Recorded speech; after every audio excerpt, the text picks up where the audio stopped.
A gente tem aqui para te atualizar, inclusive, o mapa oficial da Enel, que mostra que a capital paulista, que fica aqui em amarelo, é a que tem o maior número de imóveis sem luz ainda hoje. São quase 500 mil. Mas aí, quando a gente vai olhando para baixo e não olha só em números, mas olha também em porcentagem, quando a gente fala dos clientes da empresa, a gente tem algumas cidades, como, por exemplo, olha só, Embu, onde 27,52% dos moradores, dos clientes da Enel, nesse momento, olha só, estão sem energia elétrica. Aqui embaixo, quando a gente olha para esses 20,49%, é a cidade de Juquitiba. E a gente lembra que esse vendaval, com as rajadas de vento de mais de 90 km por hora, aconteceram há 2 dias. 48 horas depois. E, mais uma vez, esse inferno, esse apagão na vida de milhares e milhares de moradores da capital paulista, da Grande São Paulo e também de todo o estado de São Paulo. Aliás, por falar em Enel, estamos tentando falar com a Enel desde ontem. A gente pediu a algum representante para nos esclarecer aqui o que está acontecendo, está faltando gente para trabalhar, por que essa demora mais uma vez no atendimento. Mas até agora a resposta que nós tivemos da Enel foi que eles não têm agenda para conversar com a gente. Mas olha, Enel, a gente segue por aqui, tá? Tendo alguém para falar e prestar esclarecimentos a toda a população e a quem nos assiste, estamos ainda com espaço aberto para vocês. E além, claro, dos prejuízos das pessoas, da questão física, da questão de você não conseguir tomar um banho, de você perder a comida que está no seu freezer, da pessoa que a gente viu ali, a senhora, que tem doença, que não consegue, as pessoas com dificuldade de locomoção, prédios que estão sem energia elétrica e não tem como subir o elevador, às vezes idosos, grávidas, pessoas que têm algum problema de locomoção. Está muito grave a situação. E essas pessoas ainda sem resposta. E ainda tendo que enfrentar esse verdadeiro apagão. Não é a primeira vez. Além desses prejuízos que a gente tem, a vida e a economia desses lares, a gente tem também os negócios. Os bares e restaurantes já estimam um prejuízo que pode chegar a 100 milhões de reais. É muito dinheiro. A gente conversa agora com Enio Miranda, ele é diretor de Planejamento Estratégico e Governança da Federação dos Hotéis, Restaurantes e Bares do Estado de São Paulo. Enio, obrigada por conversar com a gente. Onde que está a situação mais grave e 100 milhões de reais? Só para a gente conseguir entender. Quando a gente está falando de um prejuízo estimado aí de bares e restaurantes de São Paulo. Isso leva-se quanto tempo para esses estabelecimentos conseguirem ganhar? Boa tarde, bem-vindo por aqui. Boa tarde, Paulo. É um prazer falar com você, com os telespectadores do Tarde Band News. Pois é um problema grave que já é recorrente, né? Nós temos aí nos últimos 2 anos pelo menos 7 episódios importantes nesse sentido e o setor vem perdendo bastante. Você pode imaginar, Paulo, que no nosso setor os nossos produtos são perecíveis. E eu não estou falando somente do alimento que está dentro dos estoques na geladeira. Estou falando também dos hotéis, da hospedagem, as diárias são perecíveis. Estou falando dos eventos, principalmente nesta época do ano, como vocês sabem, todas as celebrações, os eventos de final de ano. Então, o prejuízo, esse número anunciado ontem, era um número estimado. A gente vai restabelecer o contato com o Enel com o Enio, né? Porque o Enel não está falando com a gente aqui, não. Porque ele está falando ali de um prejuízo estimado dessa falta de energia há mais ou menos 48 horas em bares e restaurantes de 100 milhões de reais. E como ele bem lembrou e estava falando aqui com a gente, não é a primeira vez. A gente já mostrou aqui para vocês em anos anteriores de pessoas que ficaram 1 semana sem energia. E isso acontece também com estabelecimentos. A gente tem muito recorrentemente, inclusive na capital paulista, não só a falta de energia, que afeta, além de estabelecimentos e residências, afeta também os semáforos. Isso acaba também complicando ainda mais a questão do trânsito, além das imagens que a gente está vendo, de mais uma vez a reprise de quedas de árvores. Isso é um problema antigo e uma discussão antiga. Tem muitas árvores muito velhas, ocas por dentro, e que realmente a prefeitura acaba não fazendo a fiscalização. A gente tem os 2 lados dessa questão, tá? Tem ali, dependendo dos lugares em que não cuidam bem das árvores ou que falam, vai lá à prefeitura para fazer a manutenção e moradores que reclamam, como do outro lado, moradores que reclamam e a prefeitura não vai lá fazer a manutenção. Porque quando a gente vê a queda de árvores e de árvores tão grossas, por exemplo, na Avenida 9 de Julho, eu vi ao longo dessa semana várias árvores sendo derrubadas com raízes muito fortes, muito poderosas, ou seja, ali agiram preventivamente. Mas em outros casos, como esse que a gente está vendo, não. E aí é mais uma vez algo que se repete, como a gente está vendo também nos aeroportos. Congonhas hoje voltou a ser normalizado depois de mais de 40 horas também. A gente tem o Enio aqui de volta. Enio, você estava falando num prejuízo estimado aí com a falta de energia em bares e restaurantes de pelo menos 100 milhões de reais, né? Até agora. Isso pode aumentar. Ontem, quando que divulgamos esse número. Hoje já é um prejuízo maior e isso é muito recorrente. Eu falava que os nossos produtos são perecíveis e não somente os alimentos que estão guardados nas geladeiras e câmaras, mas principalmente também as dos hotéis e os eventos nessa época do ano, que são realmente é uma época com muitos eventos, celebrações. Então a perda hoje já é maior. E isso é recorrente, né, Paulo? Nós já contamos aí o 7º episódio em 2 anos importante que vem prejudicando o setor e trazendo prejuízos para milhares, dezenas de milhares de famílias que atuam no nosso setor, não é? Como você falou, é algo infelizmente recorrente, né? Que eu estava lembrando que muitas vezes se falta o antes, né? A prevenção. Mas já como é recorrente, a gente sempre fala aqui, faz entrevistas de serviços, ou seja, existe uma responsabilidade por parte da empresa, por conta que é responsável por essa energia que não está chegando até os locais, de pagar pelos prejuízos. Com essa recorrência que você fala, isso tem acontecido? Os prejuízos que são calculáveis, a Enel tem pago a esses bares e restaurantes? Olha, Paula, não tem. Na verdade, nós orientamos todo o setor e as empresas do setor que façam os seus cálculos e que entrem com os processos. Nós já fizemos diversas análises jurídicas, é muito mais conveniente que entre as empresas individualmente, entrem com os seus processos. Nós estamos orientando na federação e nos 20 sindicatos patronais em todo o estado, principalmente na Grande São Paulo, como proceder dessa forma, mas realmente o ressarcimento ele não tem vindo, demora muito, isso não tem ocorrido. Na verdade, a responsabilização pela ineficiência da entrega do serviço, que é um serviço essencial, não é, para toda a população, ele não tem ocorrido como deveria. Então, como isso já é recorrente, é um problema gravíssimo para a economia do nosso setor, para a economia de todo o estado de São Paulo, e nós estamos aí tentando encontrar soluções e pressionando para que sejam revistas essas concessões e para que a gente consiga fazer com que, pelo menos, exista uma consciência do que está ocorrendo, porque a demonstração da companhia não é de consciência e de resposta hábil, quer dizer, a população está sem respostas, né? Estão tentando recorrer de alguma forma, que você falou que a indicação é para que os bares e restaurantes e empreendimentos individualmente entrem na justiça contra a Enel. Mas vocês ali, como uma associação, né, de bares e restaurantes, enfim, vocês estão indo atrás também de algo para serem ressarcidos, algo a mais. E você chegou a falar que o prejuízo nesse momento, agora 12h10 pelo horário de Brasília, já aumentou de 100 milhões de reais. Queria que você me dissesse a que valor a gente está se referindo agora também, por favor, Enio. Olha, isso são estimativas de acordo com o volume e a localização dos bairros e as regiões onde ainda há falta de energia, não é? Então, nós não temos o número exato, mas esse número hoje ultrapassa já 130 a 140 milhões de reais só no nosso setor de hotéis, restaurantes e bares, eventos e entretenimento. Nós estamos orientando, sim, que as empresas entrem com o processo e nós damos toda a orientação de como proceder nesse sentido, porque o processo coletivo ele deve ser individualizado, quer dizer, a entidade, ao ganhar um processo coletivo, esse ressarcimento não é para a entidade, é para as empresas. Então, é fundamental, é essencial que cada empresa tenha essa ação e nós damos toda a orientação de como fazer isso. Nosso departamento jurídico está atuando, nós estamos atendendo as empresas para que elas possam fazer o pedido, a solicitação na justiça do que lhe é devido por essas perdas, num momento tão importante como dezembro, onde há um maior movimento, uma maior demanda.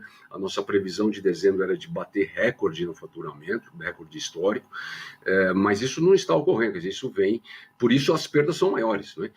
Então, nós estamos dando toda a orientação jurídica de como proceder nesse caso, e nós estamos em contato diretamente com o governo do Estado, com a Prefeitura, com o Ministério Público, e pressionando também, sem resposta, a Enel nesse sentido, né?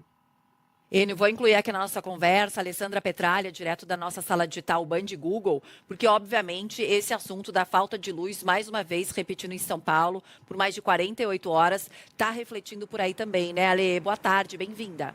Oi, boa tarde, pessoal. Boa tarde para você que está com a gente aqui na Band News TV. É isso mesmo, Paulinha. A gente consegue ver os reflexos desse grande transtorno nas buscas, né? Vamos aqui para o nosso telão, porque o nosso time aqui da sala digital identificou o seguinte. A gente fez uma comparação aqui, semana a semana, desde o meio do ano ali, nas buscas pela Enel, em São Paulo. E a gente consegue ver aqui uma certa normalidade nos dados, até que a gente tem aqui um pico que corresponde a essa semana. Então, o interesse de buscas pela Enel no Google praticamente triplicou aí, as pessoas buscando, de fato, informações e orientações sobre como lidar com essa situação, porque a gente fica um tanto quanto impotente, né? E uma vez que a gente não tem previsão, é normal que as pessoas busquem soluções por conta própria. E aí a gente identificou aqui também, quando a gente faz pesquisas por perto de mim, quais os termos que acabam completando essa frase. E aí a gente viu aqui nas últimas 48 horas, muitas pessoas buscando por power bank, que é uma espécie de bateria extra para carregar celular. A gente também viu aqui onde comprar gelo perto de mim, lugares para trabalhar home office, onde comprar gerador elétrico e, além disso, também aqui, de novo, onde comprar gerador. Então, o que indica que as pessoas estão buscando soluções por conta própria. Afinal de contas, a gente está no final do ano, tem geladeira cheia, pessoas precisando trabalhar, resolver suas vidas, e aí essa total falta de solução ali, de previsão de uma normalidade. A gente também trouxe aqui algumas das perguntas feitas nas últimas 48 horas em relação à Enel, e a gente tem aqui: que horas volta a luz? Enel é privatizada? Qual o telefone da Enel? Enel, que horas volta a luz? E aqui uma última pergunta que conversa um pouco com o que vocês estavam falando. Posso processar a Enel por falta de energia? Então, os dados mostram que, de fato, as pessoas estão reagindo a essa situação muito chata que a gente está vivendo aqui na cidade de São Paulo. Paulinha, volto com vocês. E olha, consegue fazer essa pergunta para o Google quem está com energia, quem está com internet, porque muita gente está sem nada disso, inclusive, né? Você estava lembrando do freezer cheio, os bares e restaurantes que o Enio estava falando nessa época do ano, que esperam muitas festas de confraternização. Aqui na Band, em várias outras empresas, já receberam aquela cesta de final de ano, ou seja, você está com todo o alimento da cesta de Natal, né, que a gente ganhou, dentro desse freezer, e as pessoas perdendo ele, né? 48 horas sem energia elétrica, você tem determinados alimentos que você não consegue depois refrigerar novamente. Vou incluir aqui na nossa conversa também o Eberaldo de Almeida Neto. Ele é ex-presidente do Instituto Brasileiro de Petróleo e Gás. Eberaldo, qual que é a grande dificuldade? Porque isso, como o Enio estava falando, é algo recorrente que tem acontecido aqui em São Paulo. A falta de luz e a demora para restabelecê-la. Tem alguns estudos que falam que, por exemplo, em países da Europa, as pessoas ficam, em média, por ano, 15 minutos sem energia. Aqui no Brasil, são horas sem energia. Por quê? Qual que é a dificuldade? O quão diferente é o nosso sistema e qual a maior dificuldade que a gente tem nesse sentido? Por que esse problema segue se repetindo? Boa tarde para você, bem-vindo por aqui. Boa tarde, Paulo. Boa tarde a todos. Os problemas, as causas são muitas, né? A gente tem a causa imediata, que é a questão meteorológica, que a gente tem sofrido, já não é de hoje, né? Não é a primeira vez que São Paulo passa por isso. Então, a prontidão ela tem que ser diferente. E aí tem que se mexer também nas questões estruturais. As redes aéreas, elas são mais suscetíveis a esse tipo de ocorrência. Então, tem que haver um investimento em colocar parte da rede de distribuição por via subterrânea, né, que fica imune a essa questão das ventanias, de ação de árvore. Então, isso precisa de investimento. Para ter investimento, a empresa ela vai cotejar o investimento que ela vai fazer com o retorno, e essa concessão é uma concessão que vence agora em 2028. Então, ela não tem uma segurança que essa concessão vai ser continuada com ela, ou se outro vai assumir. Aí isso passa pelo contrato que é assinado entre a concessionária e o governo federal via as agências reguladoras, no caso específico a ANEEL, né, Agência Nacional de Energia Elétrica. Mesma coisa acontece para a ANP, para outras agências todas de telefonia, de transporte. São autarquias que representam o governo, que é o concessionário do serviço público, e aí, o que a empresa privada analisa, ela coteja lá, vale a pena eu fazer esse investimento e vai vencer ali na frente? Então, a questão é número e bastante fria. Então, aí entra o papel do Estado, de certa maneira, ter contratos, né, que sejam contratos mais eficazes, né, e a gente tem que entender também a função do Senado nesse processo, já que todos os diretores das agências passam por sabatina no Senado, e tem sempre aquela briga se a gente coloca uma diretoria mais técnica ou mais política. Então, esse é um problema antigo no Brasil, de décadas, né? E, de certa maneira, isso tudo contribui para essa demora no enfrentamento do negócio. Então, tem que se pegar a questão, analisar o todo técnico, tem que ser refletido nos contratos, né? Tem que se discutir a entidade cedente, no caso do governo federal, que concede essa licença à Enel, que é a concessionária, para executar o serviço. Isso tem que haver discussões permanentes e cobranças de metas, né, para que a população não sofra no final das contas. Sobre infraestrutura, você explicou que um problema, se a gente compara o Brasil com outros lugares pelo mundo, é justamente a questão aérea, né? Onde estão os nossos cabos, que a gente quase não consegue enxergar, é um emaranhado no outro. Isso também existe muito aqui em São Paulo, né? A gente tem um limite ali que acho que não é em muitos locais que é estabelecido, mas que é respeitado, né? De quantos fios você pode ter por ali, que é o de energia elétrica, é o de internet, é o de, enfim, N coisas que se tem ali. Mas, por exemplo, a Enel, nos últimos dias, disse que chegou a contratar mais funcionários, mas muitas vezes eles falam isso, tem muitas pessoas sem energia elétrica, dessa vez não foi diferente, aí se sobrevoa em cima do pátio da Enel e os carros estão lá estacionados. Quando a gente fala de infraestrutura, a infraestrutura dessa empresa é ok para atender a esses consumidores em São Paulo? Ou ainda está faltando investir em infraestrutura? E se a infraestrutura é ok, qual é o problema que está acontecendo, então, até chegar esse atendimento ao consumidor? Paula, a questão da extensão dos danos, né?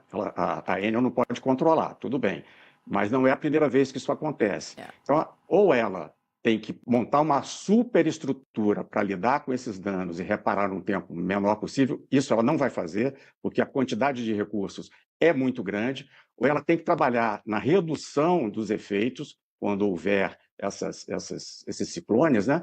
E aí a questão é de trazer a rede da parte aérea, que é sujeita a esse tipo de ocorrência, para a parte subterrânea. Aí entra o que eu falei na questão do investimento. Para fazer isso, o investimento não é pouco, e aí toda empresa ela vai ver a amortização desse investimento ao longo do tempo.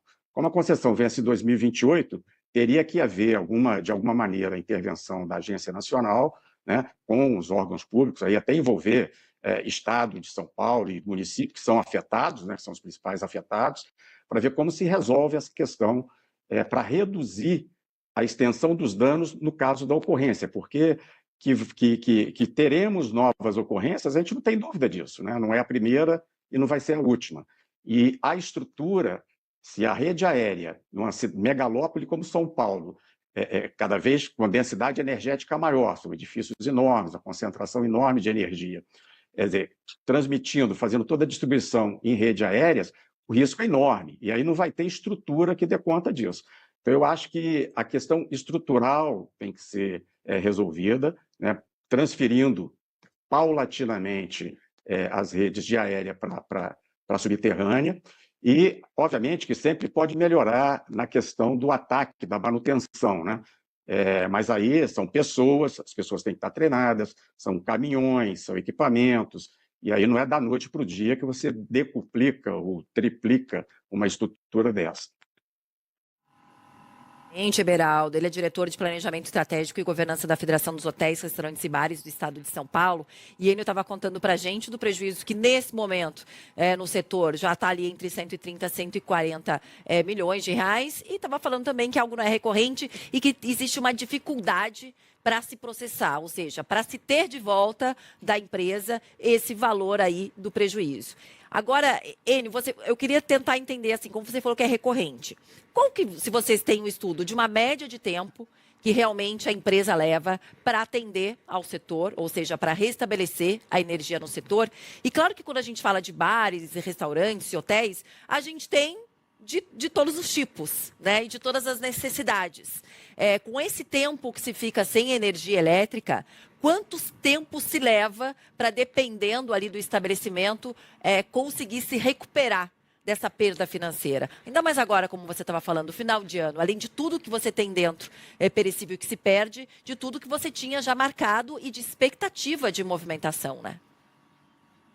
Pois é, a cessão de lucros, né? Quer dizer, o que se deixa de ganhar, que também é levado em conta, também deve ser considerado nesse processo. Agora, a recuperação, Paula, ela é muito longa. Lembrando que o nosso setor, ele já sofre aí, já vem sofrendo nos últimos anos de um aumento inflacionário maior do que a média, a inflação do alimento e da infraestrutura do setor tem sido maior do que o IPCA médio do país. E as margens são muito apertadas. Ou seja, mesmo com o aumento de demanda, essa é uma outra matéria que nós divulgamos um estudo agora recentemente sobre o aumento da demanda no setor, mas não houve o aumento de ganhos porque a inflação vem comendo. Então as margens são muito apertadas. Com margens muito apertadas, uma recuperação de 2, 3, 4 dias de atividade do seu negócio, ela pode levar, muitas vezes, para pequenos negócios, ela pode levar um ano. Para grandes negócios, às vezes há uma certa mobilidade ou outras possibilidades de investimento. Lembrando que no nosso setor, mais de 95% das empresas são micro e pequenas empresas, com famílias trabalhando, muitas vezes a família inteira trabalhando lá, que deixou de ganhar, além das perdas do investimento que foi feito para o mês de dezembro. Então, a recuperação é muito lenta, muitas vezes não há, quebram negócios, às vezes você fica 3, 4 dias sem faturamento no mês, com contas a pagar, o pequeno negócio sofre, quebra, né? Então, é muito complicada essa situação para o nosso setor, que é um setor que depende do cliente na porta, quer dizer, é um setor onde os serviços e os produtos são 100% perecíveis, né? Esse é um problema gravíssimo. Beraldo, qual que é a responsabilidade da empresa nesses casos? E também a gente abriu o Tarde Band News de hoje mostrando das pessoas, a situação das pessoas, as pessoas que têm doenças estão sem energia, edifícios, né, prédios que estão sem energia, sem elevadores, com pessoas idosas, grávidas, com problema de locomoção que não conseguem chegar em casa, acaba afetando também a água para muita gente que não consegue tomar um banho quente. Ali estava trazendo da sala digital a questão de todo mundo perguntando ali como processar, quando volta a luz. Qual que é a responsabilidade da Enel nesses casos, tanto dos setores, ou seja, tanto dos empreendimentos que são afetados, quanto da vida pessoal de cada um? A questão transcende muito, como foi dito aí, meramente a questão contratual entre a concessionária e o governo federal, que é o concedente. O que a empresa analisa, obviamente que ela vai tentar envidar os esforços que ela puder, mas a questão vai se restringir ali à análise econômica da situação, né? Ela sabe que ela poderia fazer investimentos para mitigar essa questão, diminuir essa frequência de interrupção e diminuir o tempo de interrupção, que são as duas variáveis que são medidas. Mas, muitas vezes, o setor jurídico vai olhar para o contrato, vai ver qual é a punição e vai ver, não vale a pena fazer esse investimento. É por isso que em questões como essa, que já não é a primeira vez que acontece, tem que ter uma conversa, né, entre as entidades, aí, o governo de São Paulo, o município de São Paulo e o governo federal, que é o concedente, via a ANEEL, para se discutir com a concessionária como é que resolve isso. Quer dizer, faz-se um investimento, se amortiza ao longo do tempo, renova-se essa concessão ou não, tira-se ela, abre-se o processo para tirar essa concessionária e colocar uma outra, é a solução. Então, essa análise tem que se pautar na questão mais técnica e no atendimento da população, né? Porque uma concessionária, ela só está ali para prestar serviço para a população. É um serviço público que o poder concedente é o Estado, né? Então, transcende muito, quer dizer, esse sofrimento todo da população e dos comerciantes, que a gente sabe a dificuldade que é, né? Principalmente no período agora, que é um período do ano onde o comerciante tende a recuperar um pouquinho a sua receita, que não está sendo muito fácil ao longo do ano, e aí é prejudicado por um fator externo que ele não tem controle, né? Então, a concessionária, com certeza, ela tem responsabilidade no processo, mas ela sozinha não vai conseguir resolver isso. Liberaldo, Enio, obrigada por terem conversado aqui com a gente. Eu abri o Tarde Band News também falando que desde ontem a gente está tentando falar com a Enio, com algum representante. A resposta deles é que eles não têm agenda. Se tiverem, então, continuamos aqui com o espaço aberto para dar esse esclarecimento, essa resposta à população. E a gente espera que não tenha agenda porque estejam tentando resolver aí o problema. Aí tudo bem, aí a gente entende, né? Obrigada, viu, a vocês dois e até a próxima. Muito obrigado, Paula. Obrigado, um abraço.